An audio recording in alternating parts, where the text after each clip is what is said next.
అన్నాడు. అవును, జనాలు నమ్మిర్రు, గెలిపించిర్రు. అవును. మరి సారు వారు చేసే ఘనకార్యం ఏంది, అది కూడా చెప్పు నీ నోటి నుంచి. అయితే పగ పగ పగ, కక్ష కక్ష కక్ష, ప్రతీకారం ప్రతీకారం ప్రతీకారం. ఓయమ్మనే ఏంది గట్ల బీపీ పెంచుకుంటున్నావు? ఏ నాకు బీపీ పెరగలే, రేవంత్ సారు రోజుకి ఇట్లా కలవరిస్తుండట. చెయ్యి పార్టీ కార్యకర్తలే నా షోలో చెప్పిండ్రు. అంటే సారు వారిని ఒక పని చేయమంటే కొస పని చేస్తాను అన్నట్టు. దీన్నే మన తెలంగాణలో మందిని మతపరిచ్చుడు అని అంటారు. మళ్ళీ మత్పరిచే ఉపాయం పెట్టుకున్నాడక్క, గది చెప్పరాదు మొదలు. ఆగ చూడవు ఏందో ఇక. ఆగో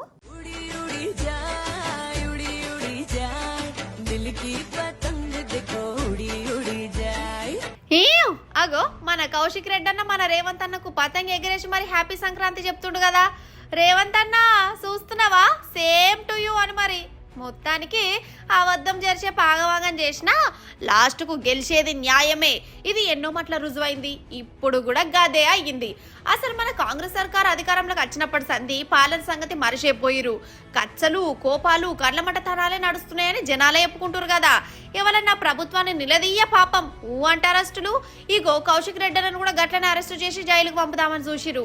కానీ వాళ్ళ ఆటలు నడవలే, పప్పులు ఉడకలే. పోలీసులు అరెస్టు చేసి కోర్టుకు పంపితే కోర్టు బెయిల్ ఇచ్చింది. అసలు కౌశిక్ రెడ్డిని ఎందుకు అరెస్ట్ చేయవలసిందయ్యా అంటే మీరు చూస్తూనే ఉన్నారు కదా, హుజరాబాద్ నియోజకవర్గంలో రైతు రుణమాఫీ లెగ్గొట్టి దళిత మందుకు పాతరేసిరని కౌశిక్ అన్న సర్కార్ను నిలదీసిండు. ఖతమిగా కచ్చబెట్టుకున్నారు కావచ్చు. మొన్న ఎమ్మెల్యే సంజయ్ సార్ను కూడా గిదే విషయం మీద అడిగినందుకు కేసు పెట్టిరు కౌశిక్ అన్న మీద.